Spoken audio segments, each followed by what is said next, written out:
Welcome to another episode of Conscious Reconstruction. I'm the host with the most, aka Tony Melbourne, aka. Wow, that was like 3 A's at the end of that. I don't know if that was a stutter or like I don't know what to call that, but that's also known as Mr. Super Saiyan. Yeah, new name. Y'all niggas wasn't expecting it. It's all right though. I'm here. Ash is here. We took a week off. Charles is here. I am here. He hasn't been doing anything. Not in particular. He tried to fight me when he got in. No, I didn't. He's gonna deny it now, but we got past it. We're a family, and we work through these things. I came in and I sat down. He came in real irate, started yelling at everybody, didn't he? Yeah. He scared us. He did. He started knocking shit over. Yeah. He started pouring alcohol and stuff like, I'll set this bitch on fire. I'm like, did you just say the B word, Chuck? Yeah, he was feeling away. He was feeling a million ways to one. But we got through it, and now we're here for a good show. And but you don't have to talk about it, Charles. It's fine. Oh, it's not really worth talking about because it's not true. They're just delusional. No, we forgive you. We do forgive you, Charles, and we're not delusional. You're a pivotal part of this family. And the thing about unconditional love is that you accept all of you, not just parts of you. You can't trust people who keep mustard out on their table. And we don't want you to leave. you want cold mustard? See, look at this weirdo. It's just like... I have a question. What? You ever been to a burger place? Yeah. All right. They sit the mustard on the side of the table with the ketchup. They also consume mustard at a rate that's faster that's not what I said. Wait a minute, what? Is it refrigerated? No. So it's set on the side. It's refrigerated overnight. Him talking about, so it's this. No, it isn't. I was just using it. Sure. I was. If you dig through the trash, you'll find a Wingstop bag that has Jersey Mike's inside of it. This is the person who's accusing me of flipping things over. Because he's telling a Jersey Mike's sandwich. To dig through the trash. Yeah. Look for a raccoon. Look for his busted eat. He called you a raccoon. Yeah, if he wants to say that it wasn't used today, he can go and find the proof. See, he's a liar. And at that point, we have proof. I have a witness and someone that corroborates my story in Ash. Charles over here just being a abscond vagrant who is just come in with all kinds of just issues. But we're happy that Charles decided to stay, unlike Chris Wallace, who decided to leave Fox and go to CNN's new streaming service. Sad day for Fox and anybody that feels like they can kind of go to Fox and get at least a sort of unbiased opinion. If you're a fan of Chris Wallace, you will have to also exit Fox and head over to CNN for his new streaming show. He was with Fox for 18 years. Damn, what made you go to CNN, bud? Yeah, that's a long ass. That's why I'm like, that's a different side of the spectrum. That's a long ass time. Probably more money and some type of moral standing or something. I don't know. Life changes. Or like, I don't know. Well, I watched him speak about it and he said that he was just looking for a change. He said that he appreciated that they had kept their word and allowed him to run the show the way that he wanted to run it for the 18 years that he was there. Mm-hmm. And that it was just time for a change. And so this would be his last Sunday on Fox and the last time y'all see him in this capacity. So, yeah. Shout out to Chris Wallace for not being polarized to any one thing. Shout out to you, but I don't fuck with CNN, but I fuck with this move. Yeah, so get the bag. Also, if you got that Pfizer, it's not looking amazing. The new Decepticon variant is, Omicron, like Omicron per CIA. What the fuck is that? You can't use the names, Charles. Why can't I? Because it gets flagged. That's why everybody uses a different name. You haven't noticed that in every form of content, people use a different name for it? No. Because what all media does now is content ID it and then flag it with, hey, this is the facts about it. Regardless of whether you're saying anything unfactual or not, and then they strike it so you can't get paid for it. I didn't know that. Well, just follow my lead. But yes, that is what happens. Oh, well, I mean, we had a bunch of episodes that are going to get striked anyway. Oh, we'll see. Well, I'm more conscious now because we're moving towards video. Okay. And YouTube is a whole whore about it. Ooh, a ho. Yeah. That dirty hoe? Yeah, like they're giant with behind it. The dumpster hoe? I mean, that's pretty much just them trying to prevent you from monetizing, talking about it. And conspiracy theories. Yeah, I mean, I understand what's happening, but you also, if you're going to speak about it in any type of intelligent way, have to call it something different. So they don't be like, well, you said the name. Bro, I said the name, and then we spoke about it for 30 seconds, and that was nowhere near the entirety of my show. Yeah, but it was in there. Y'all are ghetto. 3 shots. I've never seen this amount of vaccine for something. And then what happens if they come up with what happens when a new strain develops? Now you got to get 15 more shots? Well, no. That's insane. They're saying that the 2 that you normally got plus the booster, it's not doing shit. It pretty much comes down to that we've allowed the vaccine. It's mutated. We knew this was a possibility if we didn't get the vaccination rate up high enough. Yeah, but how many vaccinations does one need is my question. Well, one is not a vaccination. It's an immunization. That's kind of the biggest miscommunication about this entire thing. What's the difference? If you're vaccinated, you never need another one. Like, we're vaccinated for the chickenpox and smallpox. So, like, you never have to go get another chickenpox shot. Okay. That's a vaccination. Like, you will never get that. But this is immunization is like the flu, where, all right, we kind of know what it is for this year. So here's a shot with the stuff that we will protect you for this year. And then next year we'll come out with something new and you'll have to take that one. So they should stop calling it the vaccine. Yeah, they should, because that's really misleading, because they've been calling it that. And we've had that conversation. We've had that conversation before, if I remember correctly. I don't think it's been on had that. Oh, maybe it may have been just me and Tony having that conversation about the the massive amount of miscommunication that goes on. Yeah, we talked about it. But why did they bring that up in the beginning? They've been calling it a vaccine. All of a sudden, it's because they called it the vaccine because it was marketing. It was easier to get people on board with the word vaccine than explain that it's differences between like vaccine immunization. That's irresponsible. It is. Fuck. That's so irresponsible. I don't give a fuck how anybody fucking spinning this shit. Wrong. That's so irresponsible, because you keep telling me that people are vaccinated, and then it's like, well, I thought a vaccination is supposed to keep me protected. Well, technically, it's an immunization. You could have got this out the way. Technically. What the fuck is it? Not technically, it is. There's no technical about it. That's what it is. So when they're saying technically it's an immunization, no, it is an immunization. It never was a vaccine. It never had the properties of a vaccine. Crazy. Nah. But they use vaccine as a good marketing slogan, because take the vaccine and be protected from COVID sounds really, really good. That's so irresponsible. Take the immunization and be more resistant to COVID. Resistant to COVID doesn't sound good at all. It says, maybe I will, maybe I won't. Yep, that's irresponsible and that's misleading. Yet again, here we go. But all right, I don't know much. I mean, there are some people who have tried to use the term COVID immunization or just immunization period, but no, it never really stuck. No, that's not the point. What is this? I understand marketing because you have to sell what you have to sell. Oh, they're not selling anything. Yes, they are. The government already bought it. No, the government was selling it. Somebody bought it, so that means a sale occurred. No. The government was selling it to the populace as an idea. They are selling the concept of it. That's where the sale happened. Not in the physical of us exchanging money, because they wanted you to take it for free. But to convince you and sell you on the idea of it, they had to say it's a vaccine. Oh, that also implies that I also don't take anyone who's not an expert in a given field as a derivative thing. So politicians know nothing about medicine. So that means that the medical people called it a vaccine. Well, I can see if I saw some information somewhere with Pfizer. Dr. Fauci was saying, take the COVID vaccine. Everyone's calling it because everyone on the higher level recognized, hey, we need to have a uniformed language about this to get the lower populace to adopt this. He's still a government official. So this is like. So it's the World Health Organization. No, they're not. They're not, but it's just they're also sanctioned and can give it money by a lot of different places. So they kind of play politics. I mean, I would hope the amount of money that you give the World Health Organization isn't going to depend upon how much you care.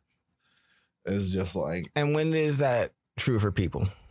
people run these countries. It's not just countries running themselves. So no, it is dependent on how you're going to like play ball with us as well. But I mean, immunizations are what it is, and it's in Ohio now. Doesn't surprise me. We're one of the states who do a lot of stupid things. What? We're still acting like it. Like we're acting like everything's fine when it's not.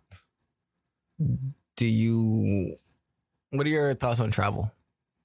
It should probably be restricted because it's not like all the rates are where they were when everything was bad. Well, New York has or is now issuing a mask mandate for everyone unless everybody is vaccinated. Inside businesses. Unless the business has a vaccine mandate, everyone has to wear a mask inside now.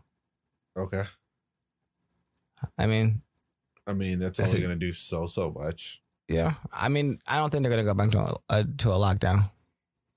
Oh, lockdowns terrify people because it'd be crippling it. Well, it'd be pretty much converting their economy back to what it was like during the problem.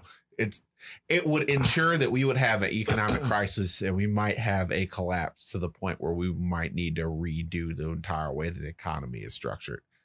Because as of right now, we have very much a service and like kind of luxury based economy, going out to eat food, going out to do all this other stuff, all a bunch of superfluous things that aren't really necessary.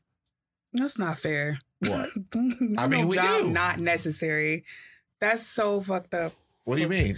Because there's no job that's not necessary the way things are set up. And I get it. Like, do you need a delivery food service? No, you can make your own food. But right now, that's just the basis of what shit is predicated upon. That's the reason why I said there was going to probably have to be a realignment on the way that our economy is set up. Because it's just like, if we can't use or we're not interacting with these mechanisms any longer, and they're pretty much the first things that are cut loose, then we kind of need to look at things and probably move some stuff around. Yeah, it's coming to a head. Like, of course, all this stuff wasn't made to last. I agree with you there, but I don't think I'll ever agree with that whole who's essential and what's not necessary or anything like that, because the whole predication about, well, like, I hate being that person, but how anything is built is that if you can create a job, if you can provide a service, you can get some money for it. And that's global, whether you believe it's capitalistic or not, but that's just global. If you got a service, you can get paid for it. And to say that it's not necessary to keep things moving is strange to me sometimes. Well, but also understanding what niche your business serves is a fundamental part of like understanding your service. So that means you start a service and it's just like, I'm going to do a food delivery service. But if people don't really want their food delivered or can't afford to have the food delivered as much anymore, you're going to suffer at that point. So. And then that way another job can be created. So, and then if you really think about it, all jobs just really was made out of fucking thin air. I would say, I feel like not everybody's suffering. Like, there's a lot of people that are still working. Yeah. And so there's a lot of just money now, like, but there is services that are closed. So there's money that's not just being spent. So that's also a stalling of the economy. And that's the reason why I said it has to be realigned. But to what? Like, what are you going to do? Probably. There is a significant shortage of overall like skilled workers in a lot of capacities. HVAC, plumbing, a lot of these absolutely necessary service-based industries that people. So basically, remove entertainment and. Well, de-emphasize entertainment. It's not that you remove entertainment entirely. I don't know. I don't know if I like that. That sounds so like 1940 or not some 1940s. Great shit. Yeah, it sounds like great. You saw this sad. You have to understand. Get no fucking fun. Yeah, I was like, overall, as a group of people, we pretty much created an industry, or we pretty much just created an entire, like, we came from a point where systemic horticulture was pretty much and agrarian life was the way everyone existed. Everyone ran farms, or pretty much everyone ran services that pretty much supported said farms. Mm-hmm. And we did that for a really, really long time. And then we switched inside the modern era. We switched over to more like, we're going to be more about entertainment, because we kind of mechanized a lot of these farming things. I think there'll be more mechanization and less of a return back to. Even with the mechanization, there's a fundamental thing that a lot of people don't understand. Mechanization is expensive, and most people can't really afford to do it. What's mechanization? Just turning to pretty much. Don't you know how you said, like, well, they're getting rid of the people at the front of the McDonald's for like self checkout. Yeah. Okay. Yeah. Okay. So but it requires people to then maintain those said machines, and people say it requires less people to maintain those machines. It requires less people to. Well, no, I was not saying it requires less. I'm saying that maybe that's where it goes in jobs. Now we have lots of technicians that work on these machines that provide the service for people. Yeah, I mean, that's if you can get people to do them, because if you got a shortage in, like you say, HVAC, so those skilled trades, how do we know we can get technicians or train people to even? Oh, that's going to require, it's going to require pretty much an entire generation of shuffling. I mean, that's just kind of like when you transition and someone's skill set is no longer useful and they can't learn a new one. Those people tend to just kind of get, unfortunately, left by the wayside. Like they're retired. Like what's a skill that no one uses anymore? Like, I don't know. I know the fucking. When you brought it up, the new Willy Wonka with Johnny Depp in there, when his job was to twist the caps on the toothpaste. Yeah. And then he got fucking priced out by the arm thing. Or like a chocolatier or the nigga that used to deliver milk to your house. Yeah, okay. It's just like people get priced out all the time, unfortunately. I mean, I don't know. I feel like I don't know what's going to happen next year. I want to travel and go to conventions and do things. I feel like, honestly, if everyone would have chilled out for a reasonable amount of time to begin with, this probably wouldn't have extended as far as it did. No, I don't think so. Because H1N1 just ended. I want to say, y'all got to stop blaming South Africa for this. Who blaming South Africa? Lots of people are like, oh, this came from the African homies? Who?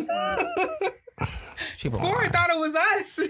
The South African homies. It didn't come from South Africa. They are the ones that discovered it first.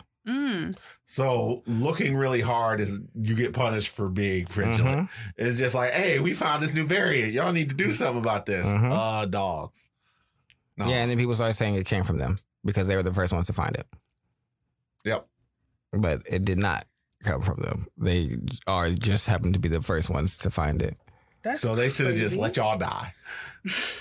Well, they had to let people know because they are Africa's as a continent is one of the least vaccinated places because they get charged more for vaccines and just have less access to them. Yeah, because we literally have vaccines that are expiring here because people won't take them. Yep.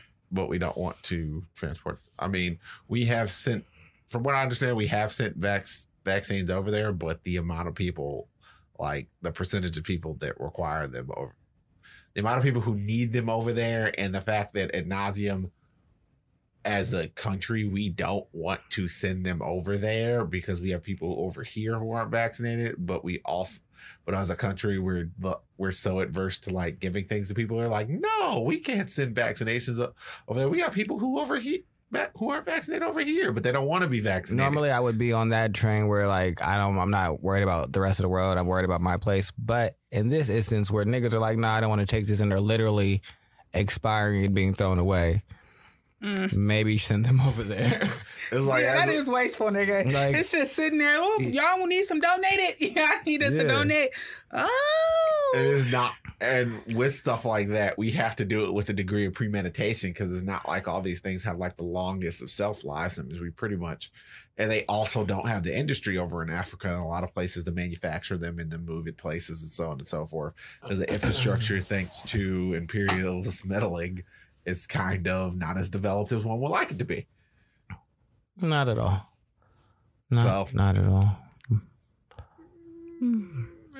Fuck this That's shit. the way the news goes. This shit gonna be over with.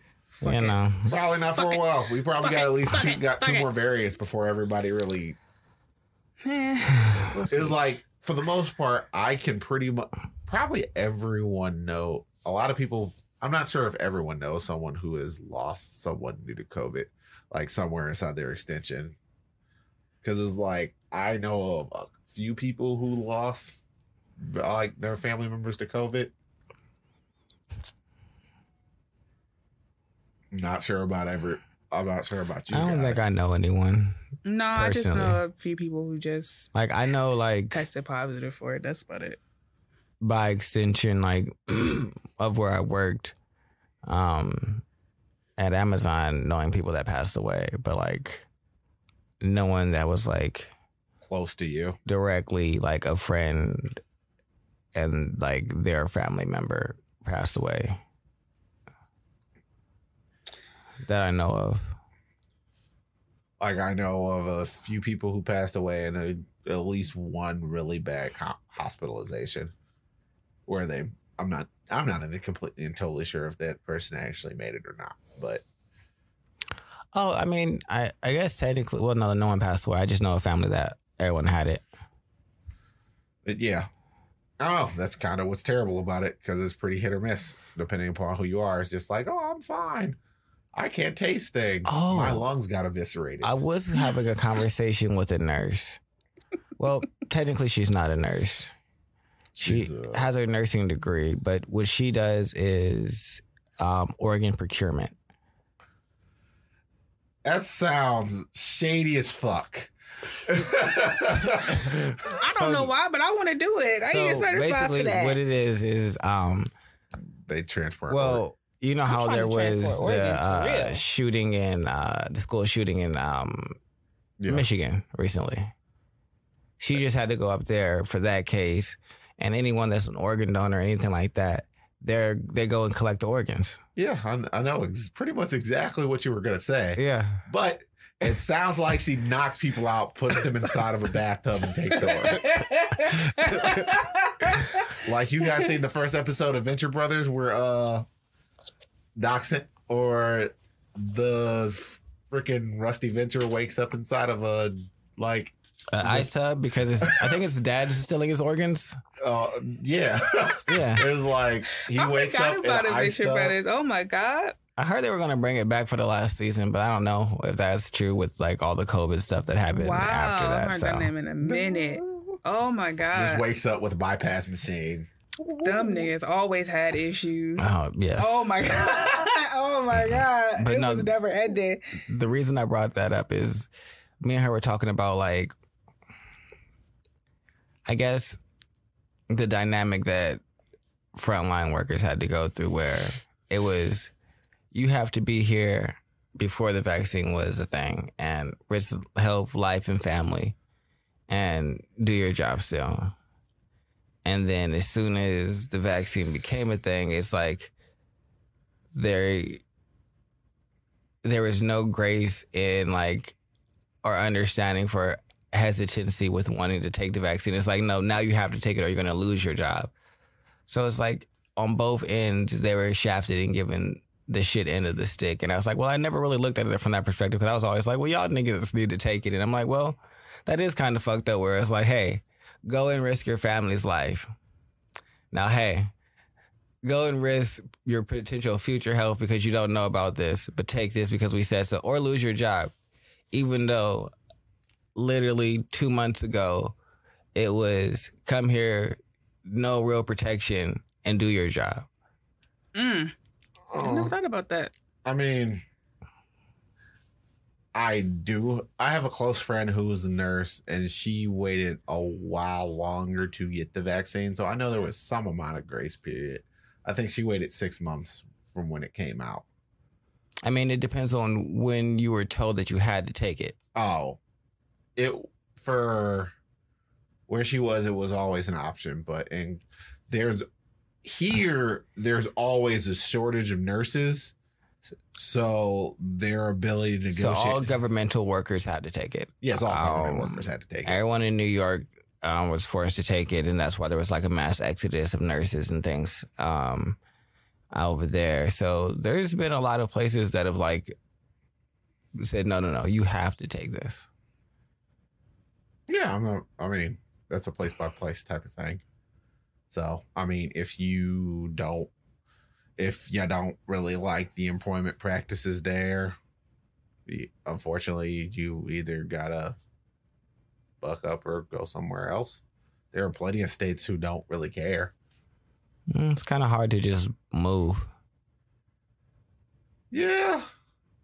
But my friend, it's her. She got 2 kids, a husband, this nigga's career. So it's not like we just gonna hop up and go somewhere brand new. Like, yeah, and I don't know how many people that's encouraging. That's unfair to ask people. I mean, that is something that a lot of people don't necessarily put into their thought pattern when they decide where they're gonna like sit down and where you're gonna pick up and you're gonna start a family, because it's just like, yeah, this is like random edge cases. What kind of protections do I have as a worker under the state, and what are my overall obligations as a state worker when I enter into a situation like this? Like, it's a random edge case, and you would think like, but worker protections are kind of important depending upon the state that you're in and stuff like that. And then, I mean, maybe this will just be a learning experience ad nauseum that people kind of have to sit down and it's like, oh, these types of things are important, and we should probably. Shit, teachers out here had to get vaccinated. Yeah. Well, but I don't think every single district had to get vaccinated. Why would you want somebody lording over your life like that? CMSD had to get vaccinated. I'll say that. What? CMSD, which is the largest school district. I mean, pretty much all metropolitan places were like, y'all aren't going to be around our kids and be not vaccinated. But when you get to the more rural you'll places, be around your kids unvaccinated. Huh? But they'll be around their children unvaccinated. I don't know. I don't know. Because, not all parents are vaccinated. Because that's my thing. It's like, not all these niggas are vaccinated. So you're sending niggas that are potentially unvaccinated. And so it's my thing. It's like, you're doing all this forcing of vaccinations and of something that isn't necessarily even for sure a real protector, when we have new variants that just say, fuck your vaccination. Well, is it fuck that vaccination? It's fuck most of them. I just pulled up this one because this was. I mean, also the thing about it is this is the exact thing we were trying to avoid. Because how long has this been going on now? 2.5 years? Yeah. So, I mean, the end of 2019. So, I mean, and it really popped off March is when it was. I mean, we can keep saying that, like, but I mean, this was a situation like we were warned. It's just like, yo, if we don't have a high enough adoption rate, this will probably mutate, and it'll mutate to be resistant against the strains that we have, or against the vaccinations that we have available. And now that it is, people are acting like, oh my God, it's just like, this is resistant now. This makes this pointless. Well, why do we all do this? Why do we do this? Because we tried to do this to prevent this from stopping it. So, but we didn't do it fast enough. So here's where we are. So this was a predictable result. It happened as we said it would. So I don't understand why people are surprised. Not surprised. That's not what I am. I don't feel like surprised. It's more, I did a lot of mandating in areas that I don't think were effective. Like, that's exactly what I want to say. Y'all mandated in half measures and bullshit ways. that made people comfortable. All the doctors have to get it. That makes society comfortable. Yeah, they should have to get it. All the teachers should have to get it too, because I don't want my kids around someone that could have COVID. That just makes me feel good. Yeah, we would. But not everybody should have to get it. I mean, the application of this would variably state by state by state, because that is the way our government is currently set up. So what we are either saying is like, there's two things that can happen here. Federally, the federal government gains a certain amount of more control, and they're able to apply these things more universally inside of a larger and like. I think in the world pandemic, they should have been allowed a little like eminent domain type power and been like, all right, everybody, we're doing. Should this been we're doing like emergency powers or something? Possibly, but it's like we've also. I mean, to a certain degree, we've had the same issue with the Spanish flu, but we didn't have this big of an issue with the Spanish flu at the same time because it wasn't like an issue for as long. Because people were... The American of then is not the American of now. Like, back then, I don't even really know how to describe it. No, I just don't think we had as much marketing going on as we did. I don't think we were as much as, hey, what's going on with the Spanish flu today? It wasn't like that. The internet is not existing, and the level of paranoia that we have now and then is just like, it's two totally different things. Yeah, so we don't know really like what really happened. We can only go off of what was recorded back then. Now it's like an onslaught of here's this, this is changing, this is new, this is old, this is new, this is old, this is new. It's just an onslaught of information that like the regular people like me we can only go by hearsay. I can only go off what they're telling me. Back then, we don't really know what happened back then. We don't know how rough it was. I can only go by the information they left for. So, and I don't know nobody alive today that had to deal with that, but my grandmother. Oh, well, I don't know personally. I don't talk to her, you know. Oh, no. You want to bring her on the show? Talk about the Spanish flu. I understand that my grandmother, like both my, because it's like, I don't know. I have two people who existed throughout, like, who made it through the Great Depression all the way up to now. Yeah, no, my grandmother was alive during the Great Depression. I'll be asking her about it because I don't give a fuck for real. But yeah, I have a lot of random conversations about random things. I don't be wanting to ask her about that shoe leather shit. She didn't sound like she was that goddamn sad. She was a tiny kid. No, it wasn't the fact that I'm asking about they had to eat boot leather and stuff like that. It's more so I have always had this want to, or my grandparents have certain idiosyncrasies that I've tried to figure out why they had those idiosyncrasies. So having conversations with my father and my mother and like understanding where they come from is just like, because there was a point in my grandmother will not throw food away. Mm-hmm.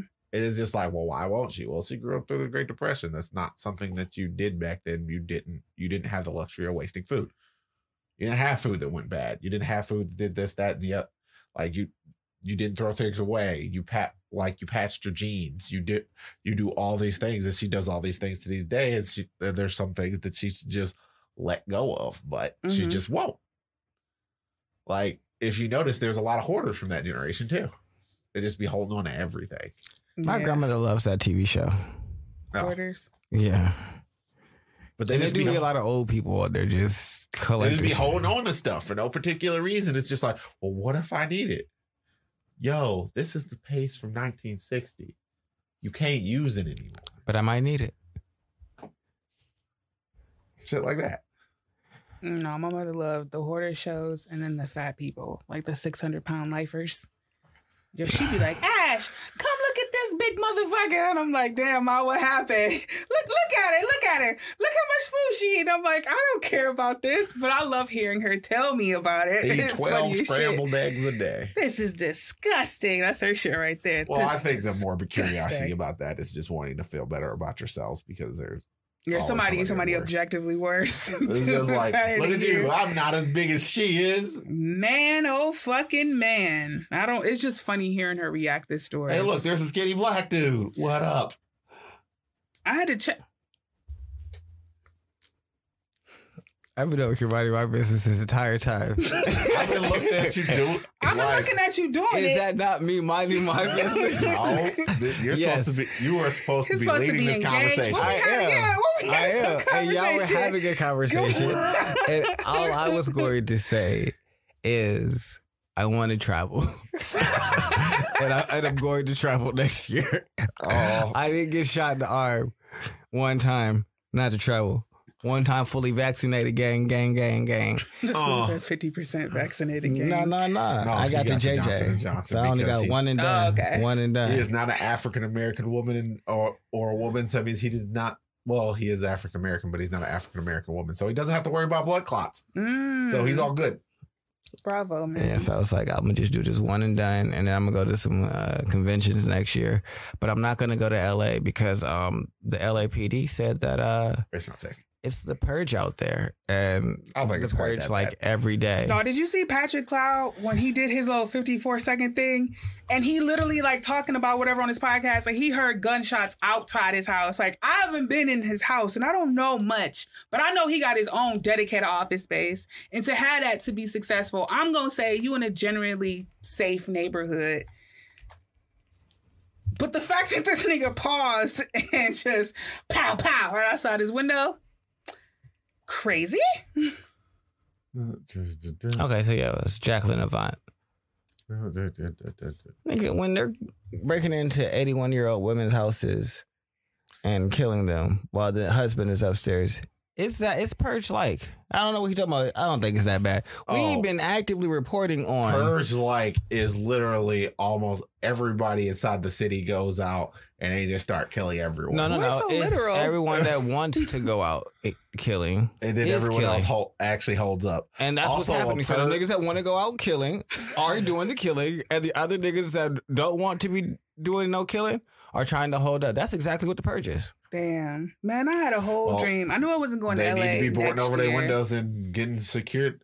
This nigga cold. You ever just hear him talking about boarding up with, it's gonna have to do it. Fuck these niggas in LA. This nigga got the biggest shoulder shrug. I mean, the world that you exist in is the world that you exist in. Until you want to change it. Get one of those good ass security doors like I have on our place.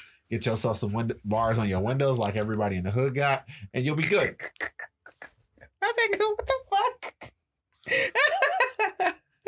What? It's fuck y'all for real. Like, I still got some in my house. Better get some steel bars on the door. I don't know what the fuck you talking about. I had steel bars on my window for a period of time in my life. I know, but it just be the way you be saying it. You just be like, I mean, we got to be solution oriented here. If you live inside of a city and you feel like you're under siege, you actually have to. I do want to give a rest in peace to rapper Slim 400. He's one of YG's closest associates. He was murdered in LA on Wednesday. And is the person that sparked this quote from Detective I believe Jamie McBridge, who was telling terrorists, don't visit because we don't think we can keep you safe right now. Comparing the movie Purge, but instead of 24 hours to commit your crime, they have 365 days. Well, I mean, this kind of probably, looking back, this might have been predictable, but because there was a massive migration, and with the massive migration of people leaving LA, there was a lack of people who needed to see certain services, and thus a lot of people got fired. And with a lot of people getting fired, and you know who tends to get fired first, which tends to be the poorer people. And now they're just kind of like, well, yep. So that's what's happening in LA. So I won't be going out there. Oh. Even though the biggest con in the entire world pretty much happens. Yeah, unless we just gonna ride the Uber to there, stay inside there, not visit none of the rest of LA, and then leave there inside the Uber. Oh, yeah. I mean, because I can't even bring my gun. Did you? Like, California is one of the states that does not have reciprocity with Ohio, because they don't fuck with gun laws. So I'd have to create a whole business, tell them that I sell guns to just possibly and like carry cash on me to convince them to allow me to potentially get a CCW in California. You have to have a real need. Oh. Yeah, I mean, so I wanted to go. I currently think that was on my itinerary for next year. I think you're top one of your. Well, I hope not. Now after now, Tony, what would you do if you went there and said, "I'm in LA"? Well, that's a good enough reason right now. Here's your CCW. Mm-hmm. I mean, it should be. It should be because this shit is. It's either that or you're gonna beat up another robber and take their gun. Yeah, that's just so ridiculous. It's just I didn't want to go and travel to places. Like I wanted to go to New York, but then me and Charles were talking about one of the conventions in New York, Anime NYC. A nigga went there knowing he had COVID, the new variant, and him and 35 people all got it and spread it. What the fuck? I want to go enjoy life, and then there's niggas like you. I'm gonna punch you in the fucking mouth, bro. Yeah. Like, why y'all doing things like that? My initial instinct is just like, y'all might need to meet death by firing squad. But this, all right. So, well, it's just like, you're willing to go out there and you're willing to get everyone else sick and possibly kill them, knowing that you're sick. That is actively killing someone. I think you'll like New York. It's a real like hustle and bustle. Oh no, I love being in New York. Oh, do you? Yeah, it's fine. Yeah. I mean, I've been there quite a few times. Oh, really? I've been there before. About it. I just assume you never went. It's fine. I mean, depending upon as long as you don't try to walk. Since I have family in Connecticut, we would go quite often. I think maybe the last time I went was maybe 2011. Okay. Was it any time more recent than that I've gone? No, probably 2011. It's been a while. Like I've been in California and LA and things like that in like 2018 and shit. So I've been West Coast very recently. East Coast, not so much. Not so much because like there's no one in LA or not LA, but in New York for me to like actually like spend time with. So when it's there, it's really just like an expense. You're there to experience the city and spend money. So I drive upwards and go to Connecticut where I can stay with my family for free and enjoy Connecticut because Connecticut's fine too. And Connecticut's great as long as you don't go to what is it? Bridgeport. It's something Connecticut that you don't go to. What's so terrible about there? Is ghetto or is it? No, you'll get killed. That's how bad in Connecticut. Mm-hmm. Oh, there are places like that everywhere. Mm-hmm. But yeah, but like it's certain varying degrees. Like in your mind, you don't think Connecticut they be about that life. I mean, I get it. It's no danger-free city or not having those places, but you gotta have your poor people kept somewhere. Connecticut be about that life. All right, then. What about Vermont? I want to hear about somebody from Vermont thuggery. There was some Maine thuggery for real. You already know what's happening in Mexico. Rhode Island. Oh, so I wanted to say Hartford, but I didn't want to say Hartford, but it's Hartford. Hartford is the fucking capital is terrible. It's ranked last year #1, and it's been #1 most dangerous. New Haven, Waterbury, and New Haven, Connecticut, New Britain. I'm from so no, you don't fuck around in Hartford. And this is sure it's at, you know. But the suburb that I live or my family lives in, or like the like subsec really like it's like an Akron, but like an Akron distance away from this. Okay, an Akron distance. Yeah, there we go. It's like it's not like an Akron. So it's almost just as bad. No. That's what I thought. Because it's like. How can I explain it? You ever seen a Hallmark? It's like 45 minutes away from the worst place in the world. You ever seen a Hallmark movie? Yeah. And how they show the fall where you can go and like pick the pumpkins and there's like real pumpkin patch and like farmers markets that are just like on the side of the road and you go there, just like a whole little thing. That's where my aunt, my grandmother's sister lives and everything. So that's that area, but it's also 45 like minutes away from where you can get that heat. Yeah. Okay.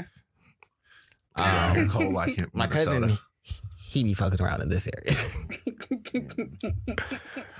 But that's my nigga. That's my cousin. So it is what it is. But yeah. So yeah, So, but I spent time in Connecticut. I enjoy Connecticut.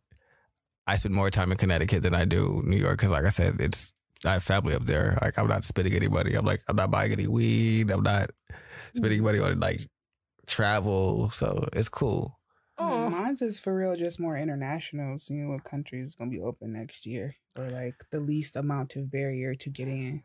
Oh, that's my thing because I got this passport and it's just sitting there looking at me, and I'm looking at it, looking at me. Like, see, I'm gonna get my passport. I might see about some type of travel with that, especially since, like I said, since I got this vax, I feel like I might as well try and explore everything since that seems like the only way. Go ahead and get it before you decide, to not work again, because they got that fucking passport card, but that's only to like Canada, Mexico, and some weird shit. And the passport only take like 10 years to expire. So just go ahead and make that investment. Well, so the goal, we'll talk about that later. Okay. Because there's a goal with the books also. Oh, okay. That's what I have to write. Remember when we finished this, right? All right. You did the episode description last time. I just bounced in there. Yeah. Bounce. It's not been a very good December. Just like... I understand. It's okay. I had to leave. That's fine. I had to go. But I don't really have anything else for this LAPD thing. I want to travel. This makes me sad that LA doesn't sound like it can be one of the places I can go to, because I love going to LA. Spot. I've never been there, but I just want to go to LA to be fat. Really? No, I just want to go to LA to be a fat. I have been to LA, but I have not gone to. There are certain like pivotal places in LA. Like apparently there's this really good like drive up Mexican food that you. That's all I want to do is hit the fucking. So you've never like gone to LA and just like done LA stuff. No. Okay. I just want to go there to eat. Also, I don't want to go to LA right now because like we could all go. First things first, Los Angeles. People acting like Los Angeles just became somewhat unsafe. Surprise! It hasn't been safe for a while, depending upon where you are. It's just ballooning out to places that rich people are starting to get affected. Can't be bothered. We could go. He just made up his mind. We could go. I just want to go there to eat. I don't know what y'all about to do. We have to stop in Sacramento first. How long is it? It's an 8-hour drive. 8 hours? Yeah. Cali big? Yeah. Yes. No, it's just, jeez. Like I literally, when I drove down there to go to Decepticon, I drove it's like 5 to 6 hours from Seattle. Alcohol Palooza? Yeah. So that's what I think. Realistically, it used to be called Henny Palooza. And so what would happen is they would have Hennessy on tap. And so you could just go up there and get as much Hennessy and everything like that as you wanted. Yeah. And then they would have, and they were the first people to do it. So I don't know if you've heard of like trap karaoke or other like moving parties and things like that. But these were the first guys to do it. So they would get like Wale, Fab, different rappers and things like that to actually show up and perform and shit like that. I think Wale was at ours. But yeah, so I drove down and had to stop. Well, I didn't have to. I decided to stop in Sacramento because I was like, it's night. I'm going to spend the night here and just go back and then continue onward to LA in the morning after some rest in like my family's home, because I can do that instead of here. Yeah, so I would go and do that. So I did that, but then drove another 8 hours to LA. Oh well, if we go, I'm just gonna go visit my best friend and stay there. Yeah, no, I'm gonna go there. He's invited me like 30 times. Oh, so you go to Sacramento, then drive down to LA? Oh, I would just be staying in LA. So we just, I don't know. Okay. Well, that's not. He doesn't live in LA. I'm not talking about that. Oh, who are you talking about? I'm talking about my current best friend who's about to move into LA. Oh, he's moving to LA. Yes. Oh, okay. Well, no. Okay, because I was like, he don't live in LA. He stays, who you're talking about stays about a couple hours above LA. Yeah, I know. Which isn't so bad. Yeah, no. But they're probably going to be moving to LA pretty soon, too. So. Okay. Oh, you know what? If I really want to move there, this current crime wave will take the property prices down. So maybe. That's like if I'm gonna look at this as shrewd as possible. That's not always how that happens. You would hope. It's just like I'm just gonna look at it as shrewd as possible. But we can go to Ash's subject, or we can pause. It's up to you. Yeah, break. We'll be back. Here's your messages. Breaking. Oh, yeah. It's my turn. It's your turn. It is. Like, it's fucking new. I thought you were about to get up. I was like, where are you going, Charles? You just rearranging myself inside my little CDs. We are recording, by the way. I know. That's why I was confused on where you were going. I don't know what. I'm going home. Like, how you just going to get up and leave? I did my little Todd Lundgren countdown. Oh. And I never want to make you change for me, baby. Didn't I end the show because y'all did this last time? I feel like he looked around like these niggas need a whooping. Yeah, I feel like I ended the whole show and told y'all to get out because y'all harmonized. And then what y'all are gonna do is start a topic with the harmony, so I can't end the show. I got it. Fuck both of y'all. I mean, you could still. I'm surprised you guys didn't stand up, hit the space bar, and say leave. Like you wanted to throw something at us. I did. I was like, what the fuck is happening right now? Why are these niggas harmonizing to me?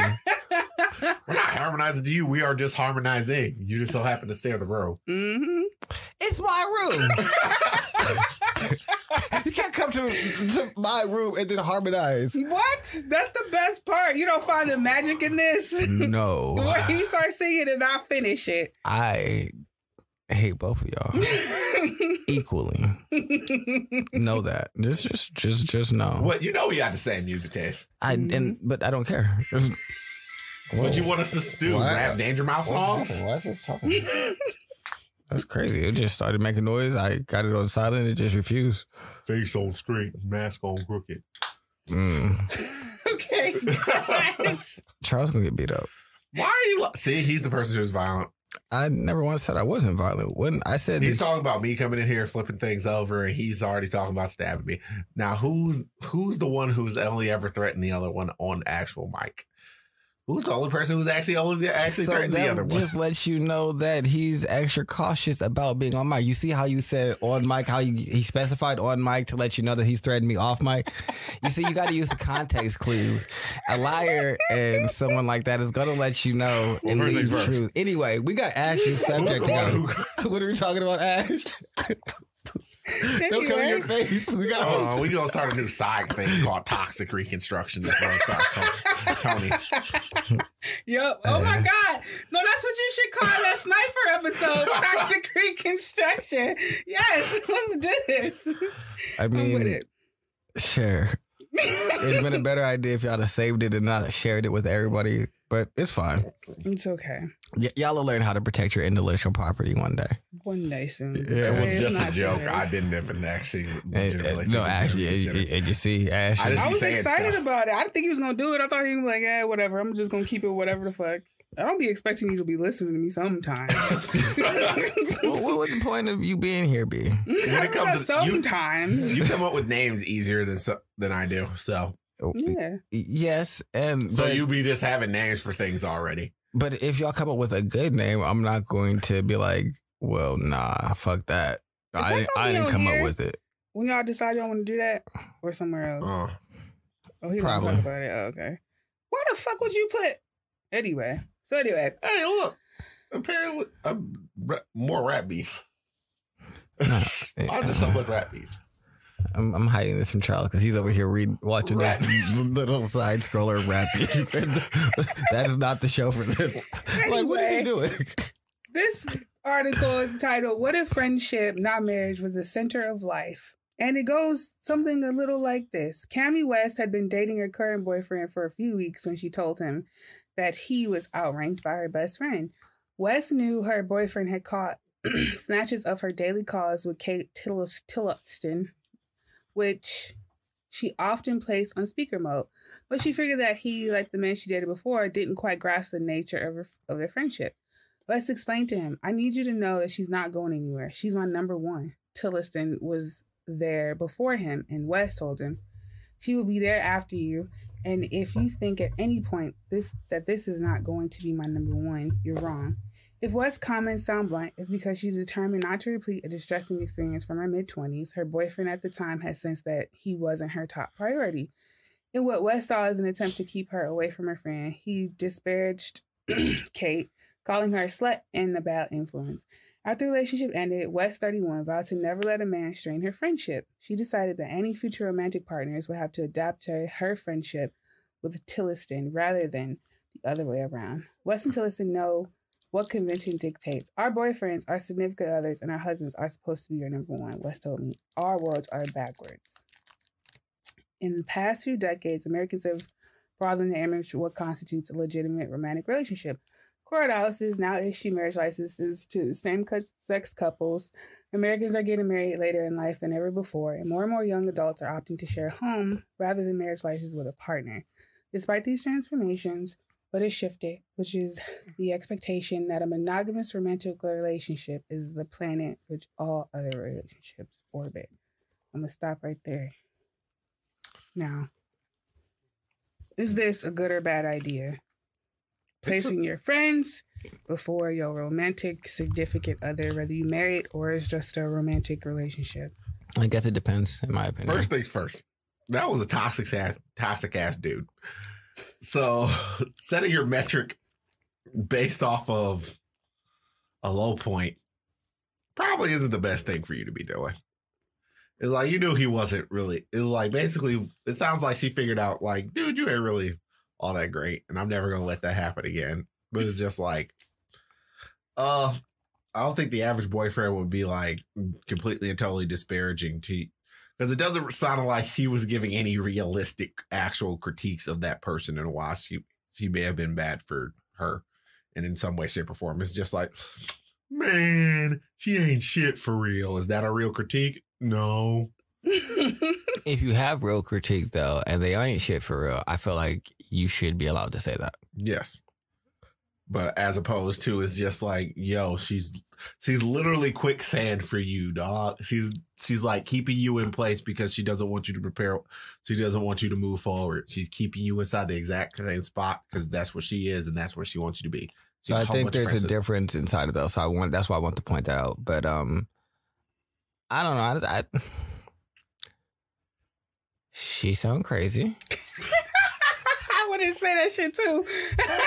So, I'm like, this don't sound healthy. Nobody sound healthy in this article. If you want to have a friendship as your number one, then you should decide also to not have a long-term relationship. Or just find someone that can be your best friend.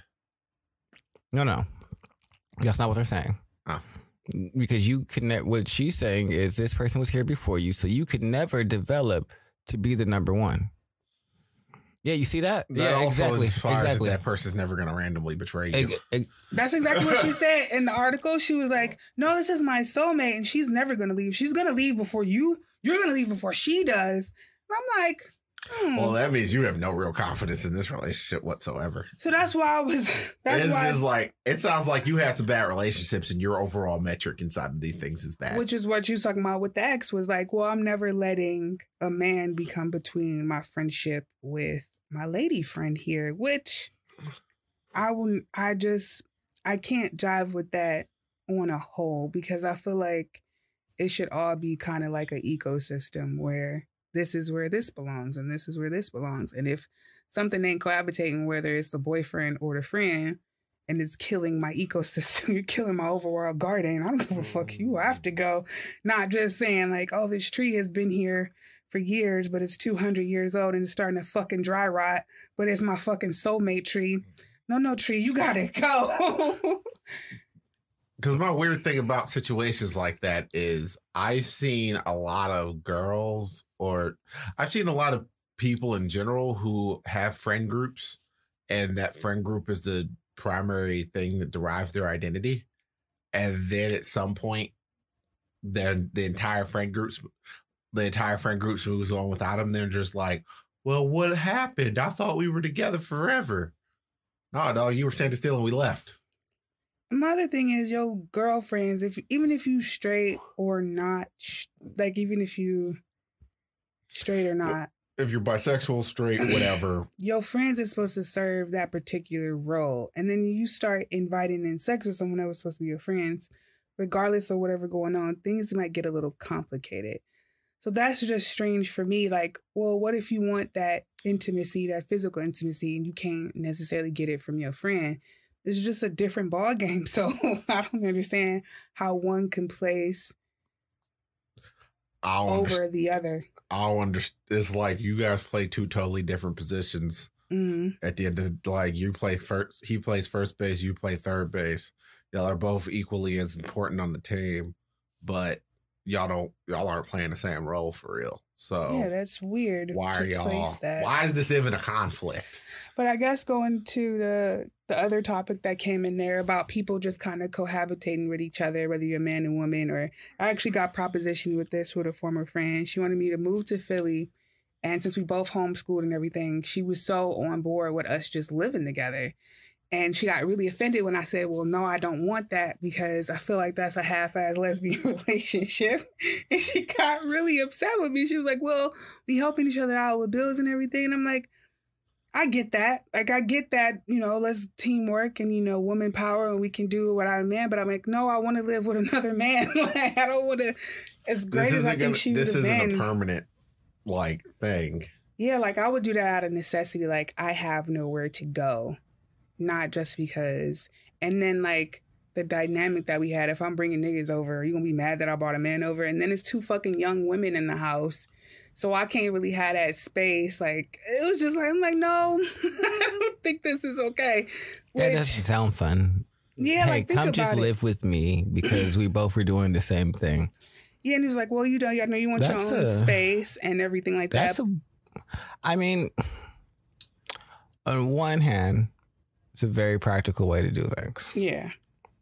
On the other hand, this isn't long term, really. Like, the reason that it's usually done inside of families is because of the ability to make that more of a long term thing. Mm-hmm. Whereas if you and your friend have already both struck out on your own and now come together and aren't lesbians, then y'all probably are also dating. And then eventually find the person that y'all want to be y'all significant other. And then now the situation is broken because y'all... I didn't even think about all that. All I know is it just sounds like a half-ass lesbian thing. I'm like... I could see something... Say you guys bought a 2-family house together. Mm-hmm. And one person lived in one half and the other group lived in the other half. And you guys pretty much just split the mortgage and stuff like that. Yeah. Feasible. Yeah, that's a much better situation because then they can still have a boyfriend, move him in, and then if he just starts paying half of whatever she pays, then that's not a big deal. Right. It's a lot easier to move as opposed to what happened. Well, all 3 of us can't be living here because that's weird. It's just it's gonna be extremely. What you doing? What your boyfriend can't be walking around inside your boxers in front of my child, which I wouldn't want to do in front of no fucking young girls. No way, that's just strange. And no, you wouldn't want her new nigga to do exactly. You don't know this dude. You don't know if you can trust dude. So it's just that's ultimately you got random dudes around my child. That's a different situation. This is the more I think, the more reason. If you're striking out on your own, then you should be striking out on your own. I feel like it'd be why leave the situation that you have now to go do that? Then you're going to pay more money. Why leave to do the same way? For less benefit, for the same, The only thing I could actually think of for you is you would have better access to certain, large outlet things that you could, because you would be in Philly, you could very easily go to New York. Right. Get stuff to resell and then distribute it to everyone else. I mean, your business may profit somewhat from that, but I mean, technically, she could go to New York from here. I understand that, but it's just a lot easier to get there. You can hop a train from Philly as opposed to hopping it, driving all the way to New York. Take a train from here. I could do a lot of things, but I'm not going to do that. I could get whatever. I could get inventory and go wherever the fuck I need to go. The point is I wanted a family. And to me, my definition of a family is husband, wife, and children. And that didn't seem like it was could be conducive to that. It just seemed like it wasn't going to really move me forward. It was just us living together and her fairy tale, me and my bestie. I'm like, I love you to death, but no. All right. Well, I mean, to use your own example, it's like growing a plant that's supposed to exist inside of the desert in a rainforest. You're just never gonna get like, why am I putting this cacti inside the rainforest? This is just not gonna work. Which I get that, but then like think about it on the larger scale. Even if you did it with someone, I think I've heard friends, quote unquote, do this where they're not really married. I don't even know if they're interested in each other in a romantic way. But say it's a co-ed group, so say you had a kid and then me and you lived together, but we lived in the same house. That makes it more awkward, not less. I don't know if I read that to the point where it was like that, where it was like platonic, but we're just doing this to help each other facilitate like raising kids and getting, but not really dating each other. But I'm like, this wouldn't work for me, especially with a woman, because like I'm terribly prone to catching feelings if I'm around somebody inside of that. Like if I'm around somebody every day, all day, and I'm willing to be around them inside of that type of capacity, the likelihood of me actually developing some degree of feelings for them is probably a lot higher. So it's just like, I know myself. This ain't going to remain platonic forever. What about if you and Tony just decided like to live together, like not as roommates, like you had sons? Why would we? Wait, not as roommates. Wait. Wouldn't we just be not as roommates? So we are roommates. Roomies, yes, but y'all got roommates. Children. No. So we still roommates. No, we're still roommates. I'm sorry. So we're still roommates because you said not as roommates, and so that means we're a couple. So no, as roommates. Fuck is she talking about? What's up with her? I'm not. Why does she immediately? We have no problem with gay people, but that's not what this is about. Yeah, why she make us lovers instantly? Like that wasn't my intention. That was just wild. What kind of weird dreams you be having? No, I just meant like they're not same situation, but it's just you two. Because I've heard where people were saying like, ultimately, they can just live it together for the rest of their life. It's people who are just kind of spitting things in a more creative, in a different way. Like, I don't know, like Golden Girls. It's just like, are y'all roommates? No, we're all just best friends that live together. Y'all are all roommates. Yes. It's just like, stop trying to romanticize this and turn it into something that it's not really. I mean, for real. I wouldn't have a problem with being Charles's roommate. I mean, yeah, no, I wouldn't have a problem with that. You added children into the equation. I just think my propency for seeing very odd things, because Tony's probably a lot more comfortable, is like, Tony, why are you dancing inside of the kitchen with a very minimal amount of clothing on? Because this is what I'm doing right now, Charles. Okay. What are you doing? I'm going back upstairs until you're done doing whatever you're doing. I'm gonna go catch a nap or something. Program. Do something.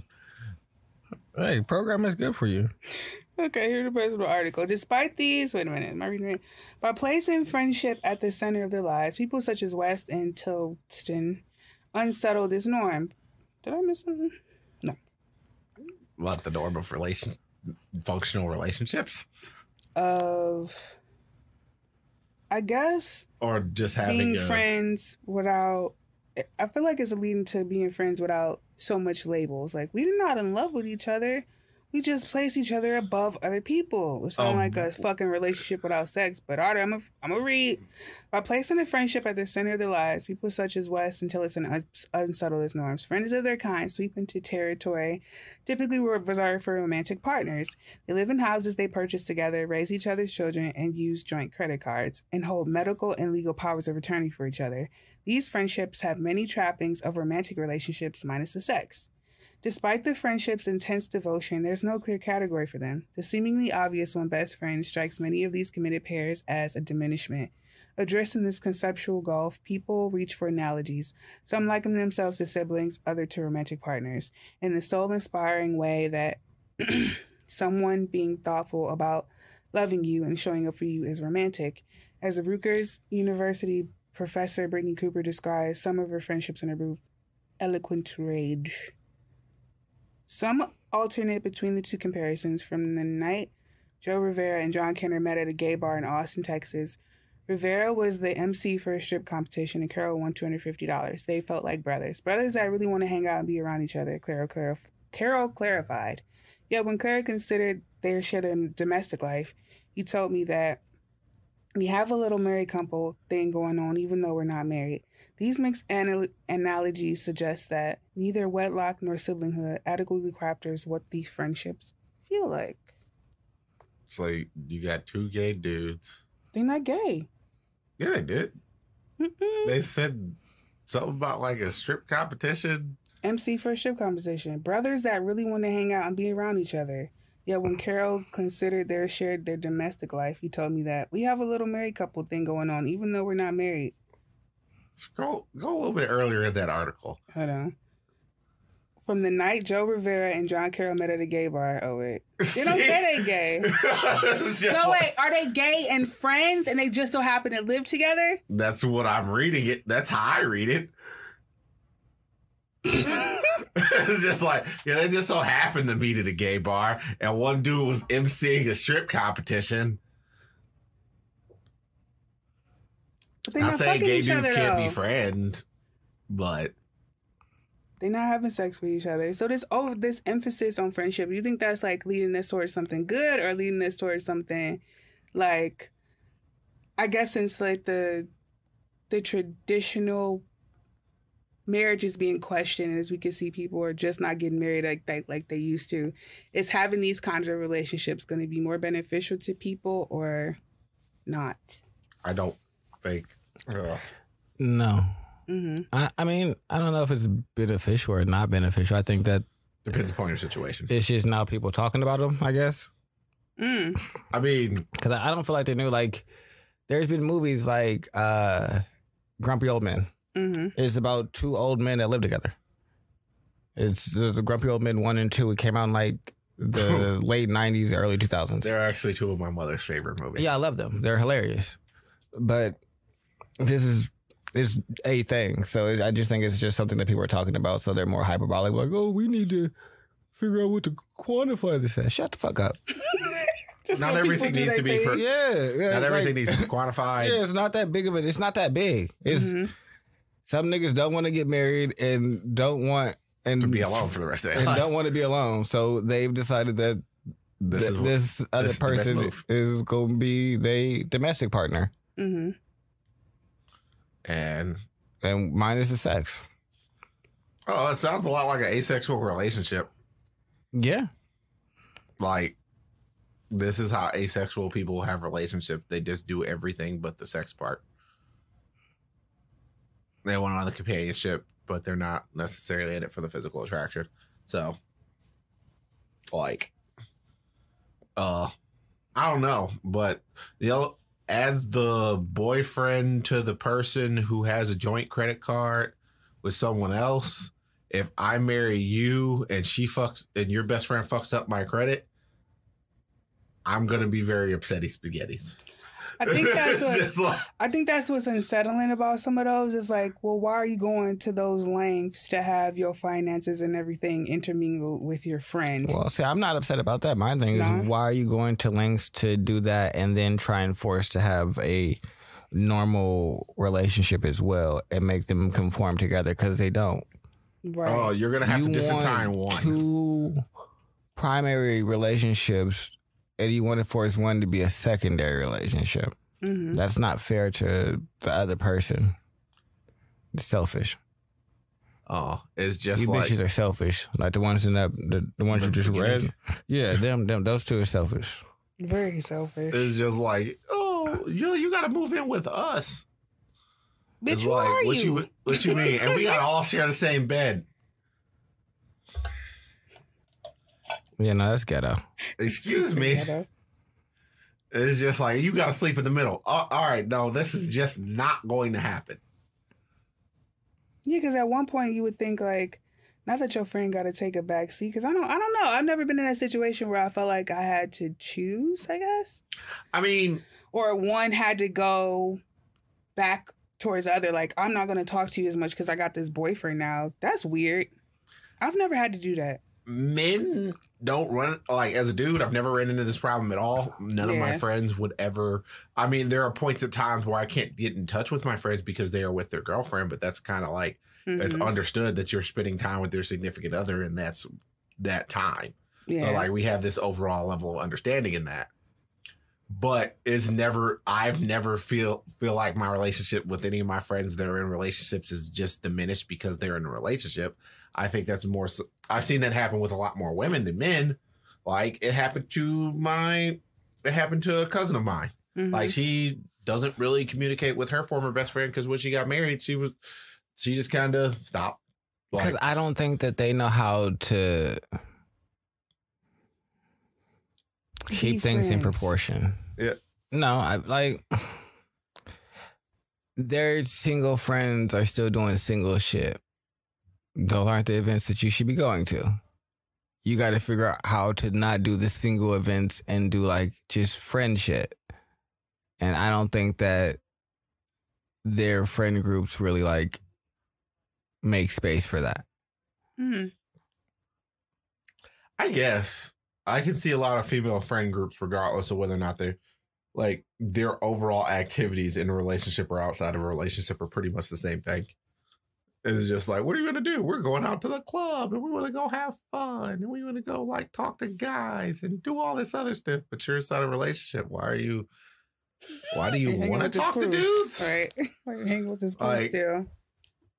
Oh, we just want to go out and have fun and we want to have drinks and do all these other things. And it's just like, okay, whatever. I mean, I can't believe things didn't work out. I'm not surprised at all. But what do you mean? I mean, you acted like you were a single person, so he let you be single. He set you free. Yeah. And so I guess that's my thing. It's like, if I felt like, I don't ever see female friend groups that seem like healthy. Like they do other things outside of like. It's so enmeshed. Like being a part of that shit made you feel, or for me anyway, it made you feel like this enmeshment that is just for some reason, we don't establish boundaries. I don't know what the fuck that shit is about because I really didn't understand how uncomfortable I was with it because I'd never really been around that dynamic. But once I was in it, I'm like, you probably shouldn't call me this much. Like after this is kind of culty. Yeah, like this is just like me and people, I'm pretty happy-go-lucky and bubbly and all that shit, but at the core of it, I'm like, I don't know you. What the fuck? Like, we can't be. How are you my best friend after knowing me for 2 weeks? Like, it'd take a minute for me to really open up and be around people and share that real vulnerability. Because once I do, I really feel like that's important. I know people don't. I know that comes easier for other people, but it don't come easy to me. And for when women do this shit, it just be like, we should just tell each other everything. And I'm like, but why? I don't know you for real. I don't understand. Like, I love hanging out with you and things like that, but I don't know how this qualifies me as sister or best friend yet, because I ain't put you in that category yet. There's a lot of things that I may not feel like I want to inform you about just because of the fact that it's just like, I don't want to have this conversation with you. Some conversations are a bit scotch too hard to have. There's like, and there's also like, I don't know how you're going. I've never seen you break off a friendship. I don't know how you're going to act after the friendship. Are you going to weaponize these things because you're upset with me? Like, I need to figure out the type of person that you are. Man, and I had to learn that real quick because I remember after our friendship ended, one of the dudes that lived near her started talking to me, hit me up in my inbox. Like, yeah, I know your friend from such and such. I'm like, oh, that's cool. Yeah, she told me a lot about you. Nigga, why did you bring that up? And why is she still trying to talk about me? This is weird. And just knowing that now, like, I knew she had those tendencies in her, but to see him lived out is irritating. Yeah. It's like you sitting up here, I'm your best friend. Yeah, it's bitch. like you is. I guess that's what the other shoe is like. Y'all are like this whole best friend thing until one of y'all, and it's usually the one that don't feel as enamored as you do, the one that's stepping all over the person that they currently have until they find somebody, and then they out of here, and then now you sitting around looking like Boo the Fool while everybody else is like now in a relationship that they decided that they really wanted to be in. Mm-hmm. So I'm like, I don't know. For like, I get it when it's like the older generation. It makes sense.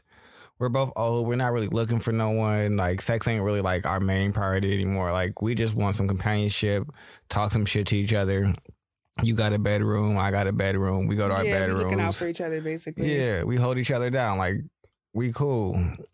I understand that completely. That I'm 32 and she's 32 and we're just best friends and we love each other and we're just... And no man will ever be more important than her, but I want to date and get married and have kids and have a family. Bitch, I don't go together. So when she has a crisis, you gonna drop everything that your husband and kids need to go attend to her? How's that fair to them? Until you can answer that question, I don't want to talk about this no more because you bitches are stupid. That's weird. Tony, I feel like you've interacted with this type of problem a lot more than like a lot. I deal with a lot of women. It's just like so. Even if you didn't even deal with all, don't that just sound shady as fuck? Like, what do you mean? I mean, it depends on what type of relationship you and your husband have. If it's just like, if you go to your husband and you just like, hey, she's inside a really bad way right now. Is it possible that we can set something up? So that means I can go over there and I can make sure she's like, okay. It's just like, yeah, that's normal, but you can't drop everything that your family needs. It's just like, what you doing? I'm in the middle of making pancakes. Oh, or God, I lost it. You get a call while you at work and I'm at work and you like, oh, she had a crisis. And so now you're there and you don't communicate anything and we have no idea what's going on with you.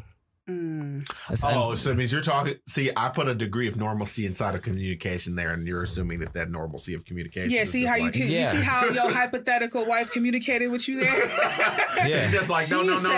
This is my priority. That's not the way this is working. How y'all feel about what you talking about? It's like she just not picking up the phone. She not like, oh, she had a crisis. I thought you were dead. Yeah, and so that's what it is. It's that's the antenna. It's like. Little Jonah's over here. You have to prioritize and make this the main thing and say, hey, everything cool over here. I'm going to do this over here and make sure this person I care about is okay. Because that's a normal thing. That's not something that you're not allowed to do. Mm-hmm. It's just you do need to communicate with the person that should be your primary concern and consideration. But... maybe fuck that nigga and them little niggas. I don't know. It's like, well, we're getting a divorce, Joni. Why? Because you don't care about Josh. And I believe in you and I'm taking the kids. Go be with your number one. For real. For real. That's so funny. This episode's going to be called Go Be With Your Number One. Yeah. That's... for real. Yeah. It would be real messed up as opposed to be the husband saying for real, the kid said for real. It's like, for real, get out of here. I don't want to be with you no more. And that's like, like I said, that's going to work for your life. But as a woman, I don't know what that woman wanted. You know what I'm saying? I don't know if that's just the way she was just going to live her life. And that's cool if she didn't put that on there. But if you're looking for a family... as sad as it sounds, that might not be your best route. I get it. Our friends are important. It sounds like the type of person I'm gonna randomly find, fix, and then she's gonna go off on her own separate way. It's just like good relationships do exist. Pretty wings. No, she gonna go find another woman and be like, let's be best friends together forever. Tell you what, Cole. If I described that situation to him, he would probably cuss me the hell out. Like, if that's what you what decided, is wrong with you? No, because we've had this episode. And so if we've had this conversation and then going forward, you decide that that's what you want for your life, as long as that don't interfere with what we have going on as a unit, you may have that for you. It's just like, Charles, where are you? I'm curled up in a ball at home, depressed. It's just like, are you going to be here for the show? No. That's not tenable. I'm coming to beat your ass because you knew this situation was gonna end up like this. Tony, why are you dragging me and putting inside the back of your car? You go, come do this show. Yeah, you doing the show. ain't no, I'm not doing the show because I'm sad because she don't care about me. No, you pick this. The fuck? We can't talk about it and then you actively go do it. That's like the people that complain. And I can't get rid of you, Charles. You got some good skills, so it's just like you go just have to suck it up. Duct tape Charles anytime that he's not on mic. All right.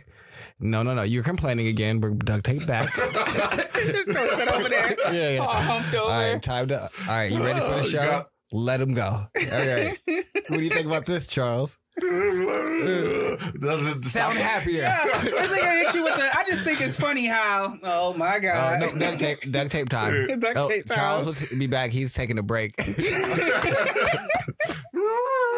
Yeah, no, because Charles, you can't do that. But I think that's weird. I don't think that that's a normal relationship structure. Like, I mean, if you want that, sure, but I don't think that leads to what it says she wanted inside of that article. I want my boyfriend to recognize that this person is important. Is going to not as important to me because is my number one, which means that you are replaceable. All right, cool. Then go do and be with them. I have had that situation. And it was like, they got to the point where they recognized, hey, our relationship got fucked up because I didn't prioritize it like I needed to. Which is where I feel like a lot of these situations are going to end up at, where they're going to be like, you don't have a giant this relationship that I wanted and this opportunity that I wanted that presented itself to me is missed now because I didn't focus on it and decided to prioritize something else. And there's always one friend who's like the person who spoke in that article. She's the one who's completely and totally invested. And when the other friend just bounces, right, she's going to be heartbroken. I guess I feel like I don't even know if the dude that she said in her 20s was toxic, because it's like, all right, if you're in a relationship and your girlfriend is dealing with just random niggas and it's like, hey, there's these random niggas party. I want just me, you, and you to go. Well, why am I not invited? Well, because the nigga don't want a whole bunch of niggas coming through. He just want more females for him and his niggas to. So my girl is going to be one of the women that is. I mean, that's how fraternity parties work, Ash. That's not. So, but why is that the situation you would go to, madam? That's not a tenable situation and something that I'm going to be okay with. No, this bitch can't be around you.